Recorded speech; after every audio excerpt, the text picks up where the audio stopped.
Good afternoon, everyone. Thank you so much for joining me for Wlbt Plus. My name is Kara Shirley, your digital news desk host, and it is Friday, June the 27th. It is actually the last Friday of the month of June, moving into the last weekend of June, and I have a lot happening next week. 4th of July. We have a new mayor getting sworn in here in the city of Jackson. So a lot of stuff happening next week. But before we get to that, let's enjoy the weekend. All right.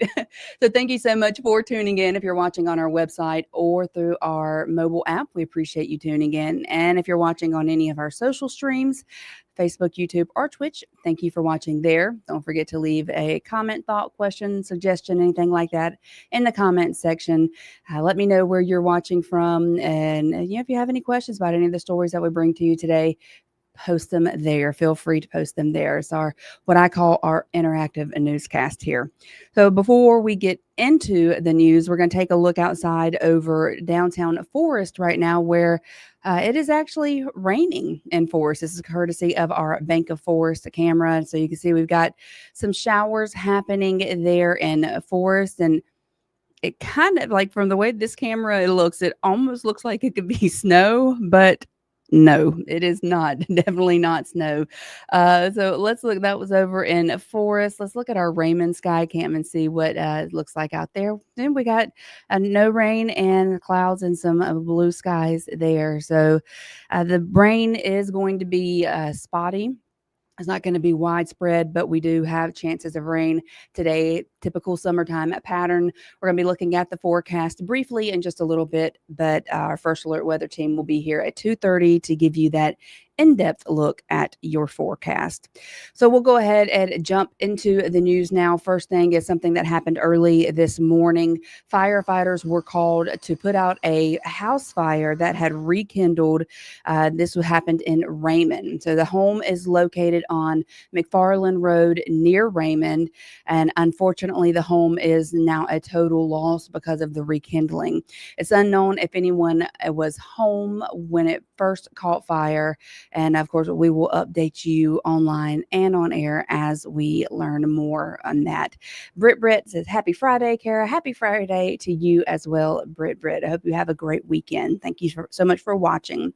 And another situation that happened this morning where there was a crash near Brownsville. So thankfully, the driver is safe. But what happened was his vehicle ran off the road and they were trapped inside the vehicle.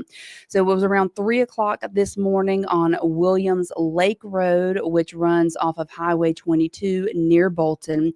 First responders were called to the scene. It's unclear what injuries the driver suffered, but they did not appear to be life-threatening. So thankful for that there. Pamela Parker also here saying happy Friday, and happy Friday to you, Pamela. Appreciate all of you for watching. Coming back here to Rankin County, where a man has been sentenced for sexual abuse of a child. Here he is on your screen. 26-year-old Matthew Gardner was sentenced to 45 years in prison. In April of 2025, a Rankin County jury found Gardner guilty of statutory rape and gratification of lust of a child. So this incident happened back in September of 2023. And it was reported the abuse took place at the victim's home. but he has now been sentenced to 45 years in prison. So that is an update on that case that we've been following there for you.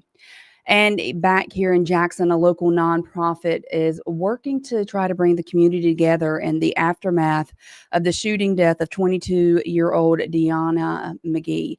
They held a rally focused on stopping violence here in Jackson. So the Operation Good Foundation hosted the community rally yesterday at the intersection where Jackson police say part-time security guard Carl Miller shot and killed McGee. The organization's goal is to reduce violent crime. It also provides mentoring programs for youth in an effort to help in whatever way that they can. It's all about the respect for the family first of all, both families, regardless of who in the community say right or wrong. We get the most respect when we come out and be hands-on with the community. So, as we reported in this case, Carl Miller was charged with manslaughter when he appeared in court on Wednesday. His bond was set at $500,000.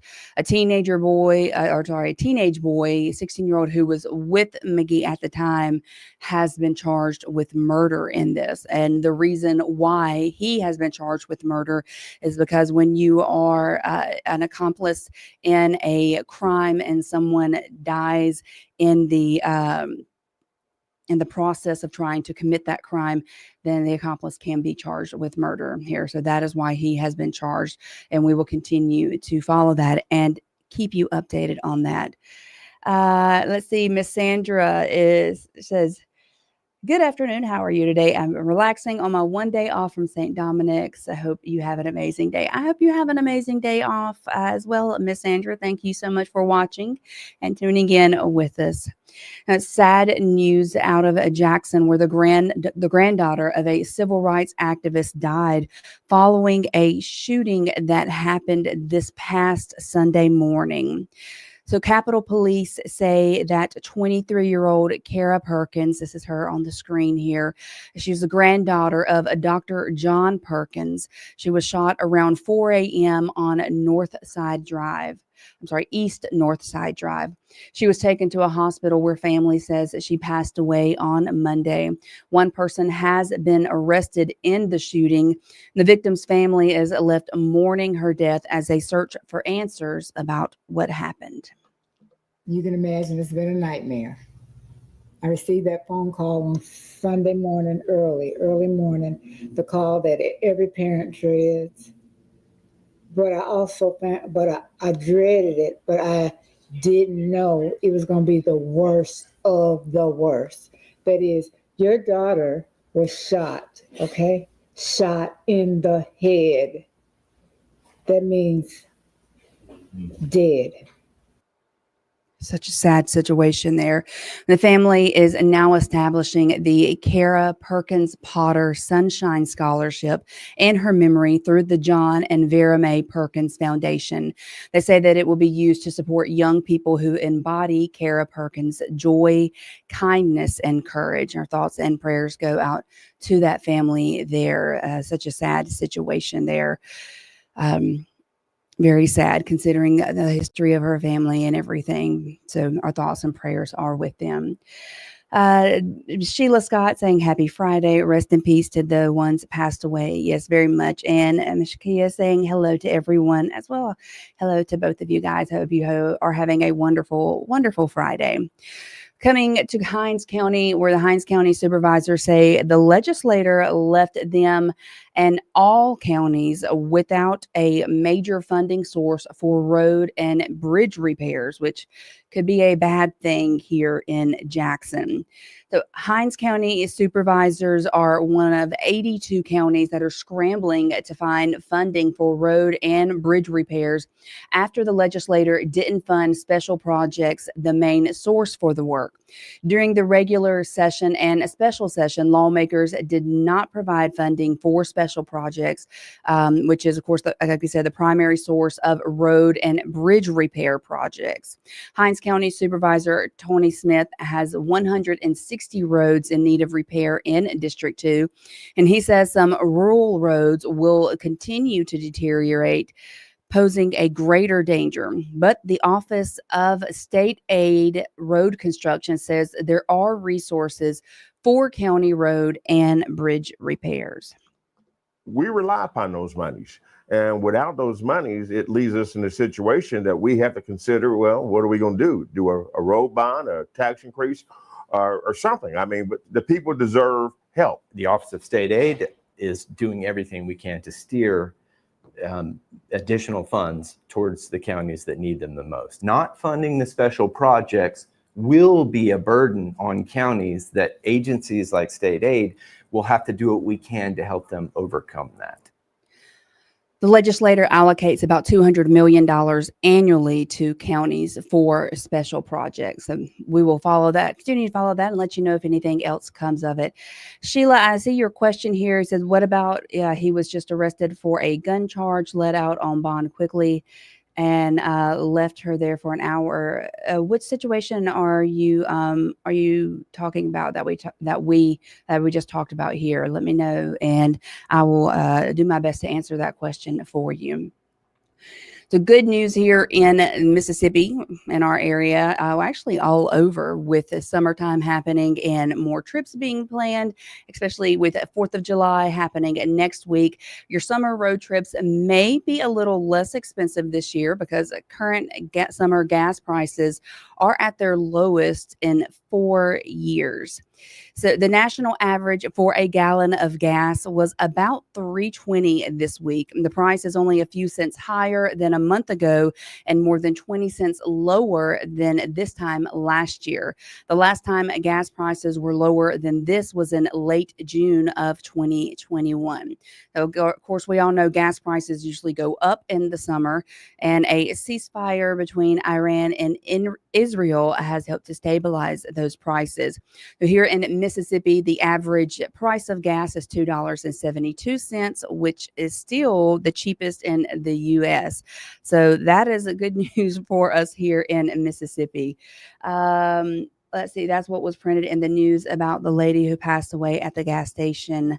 Okay, I did not see that, but I will check into that, and I will let you know. I don't think that is what we reported, but I could be wrong if that was an update that was made on our website that I didn't see, but I will check into that and definitely let you know, Sheila.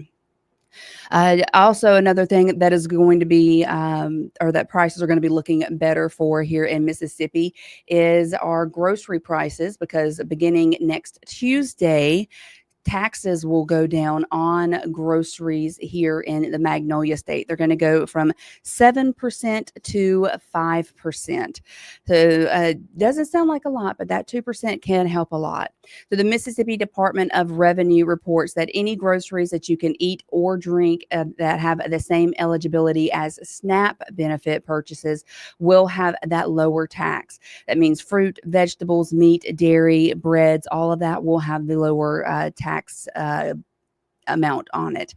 Prepared meals, though, like hot foods to go, those are not at a lower tax. And also alcohol isn't eligible for the decreased sales tax. And you don't have to shop at just a big grocery store to get that. It's going to be everywhere. And the director of the Office of Business Tax says this is a part of the state's effort to help you lower your grocery bills. And it's coming in effect just in time for the 4th of July.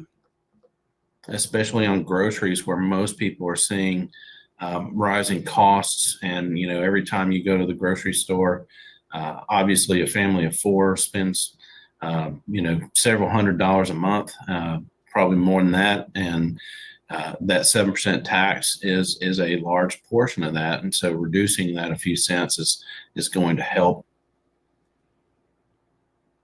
Very much so. Grocery items that you cannot buy with food stamps or SNAP benefits, of course, will not receive that tax break. They will remain at 7%.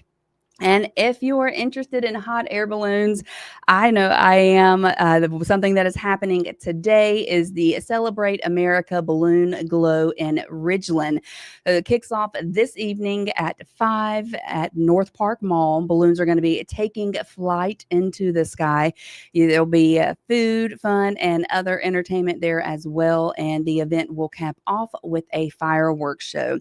So the Balloon Glow is a part of the Mississippi Championship Hot Air Balloon Fest in Canton. I love hot air balloons, and I think I'm gonna try to get out there to see. I don't want to ride in one at all because I don't like heights, but I like watching them safely from the ground. So I may get out there and try to catch that. But I just imagine it being a very beautiful, beautiful sight up in the sky. Before we look at our forecast and we look at the some of the celebrations that are happening this weekend for Meggers Evers' 100th birthday, let's first hear from our sponsor at Jackson Water. Hey Jackson, curious about our water system? Join the Jackson Water Academy to get the inside scoop on our water and sewer operations. 3 sessions, 3 months, and a whole lot of hands-on know-how. You'll even get a behind-the-scenes tour of the O.B. Curtis Water Treatment Plant. So if you're ready to dive in, head to jacksonwater.com/Water Academy or give us a ring at 601-500-5200 to apply. But hurry, spots are going fast. And again, thank you to Jackson Water for sponsoring WLBT Plus, making it possible for us to bring you this show weekdays at 1. So, Sheila, I just looked at the story that you were talking about here with Kara Perkins.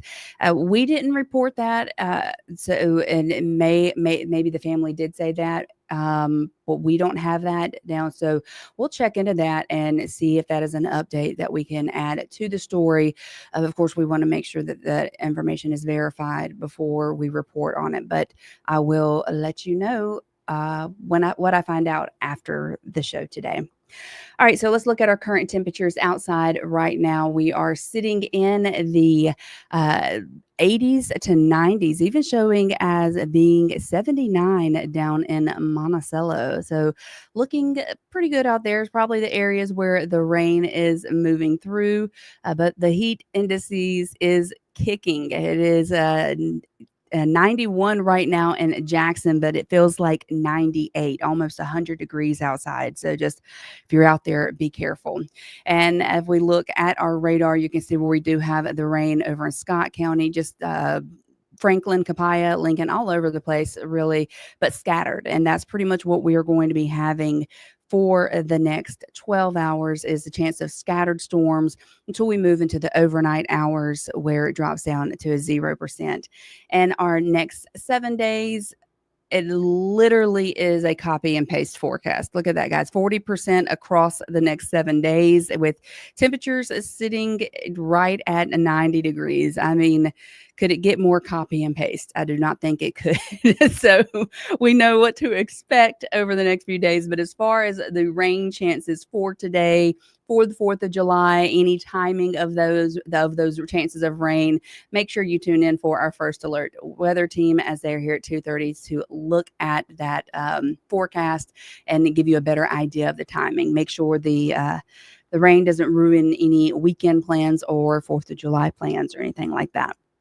So daughters of a civil rights legend who died for the cause and sharing with others how their lives were shaped by their father's work and death, the daughters of Medgar Evers. And they participated in a panel discussion as a part of the Medgar Evers 100 celebration at the Jackson Convention Complex. The panel included Rena Evers Everett, Atala Shabazz, the daughter of Malcolm X, Betty Dahmer, daughter of Vernon Dahmer, and Karen Kennedy, the daughter of Robert F. Kennedy. The ladies said they came together not only to remember, but also to continue their father's unfinished work. There was also some awards presented to honor the work and legacies of civil rights leaders across the state. Now, the Evers celebration is continuing through the weekend. Tomorrow night at 7:30, nationally celebrated performance performers will use their voices to honor Evers, who would have turned 100 on July 2nd. Mississippi's own Rita Brent is going to be hosting the event. It's called A Night of Legacy and Liberation, featuring Tisha Campbell, entertainer Leela James, and Grammy Award-winning Q Parker and friends. The tickets are still available at eversinstitute.org. So if that is something that you would like to support and attend this weekend, you can certainly do that.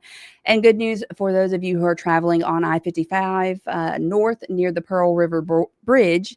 3 of those northbound lanes are officially back open after months of undergoing some major repairs.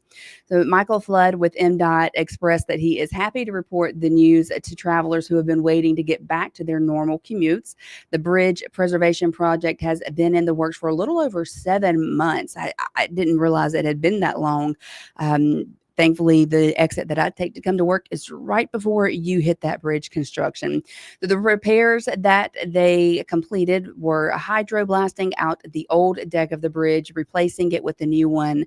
Now, the exit ramp will remain closed until further notice, and they consist of 2 lanes of that 5-lane bridge. Hopefully this will preserve this bridge for several decades, and we won't have to do this work again for 40, 50 years from now. But this is our most heavily traveled route here in Jackson. So over many, many decades, that kind of sustained route, that kind of sustained traffic count by big, heavy trucks, got us in this position where we had to replace the Construction on the southbound direction will continue. Flood says that is expected to be completed in the next couple of weeks. And the Jackson VA Center is looking for volunteer drivers to help veterans get to and from appointments. So if you are looking to volunteer and help out veterans, here is your perfect opportunity to do so. So the appointments could be in Hattiesburg, Jackson, or Biloxi. It's an opportunity for you to serve those who have served our country. Volunteers, of course, must undergo a background check in Jackson before hitting the road to help out those veterans. You will do a fingerprint test. They'll run your background. You need a valid driver's license. We will also do a physical on you and a eye test. So this is for your sight and whatnot. But there will all be costs that's incurred by GV Sonny Montgomery. So there will be no cost to the volunteer. From there, we'll conduct our routes and we'll be in more contact with you to do. So if you would like to volunteer as a driver for the VA hospitals to help out veterans, you can contact 601-364-1391. Well, that is all for WLBT Plus today. Don't forget, 2:30 today, our First Alert weather team will be here. I will be back on Monday. I hope you join me then. I hope every single one of you have an amazing weekend, and we will see you later. Bye-bye.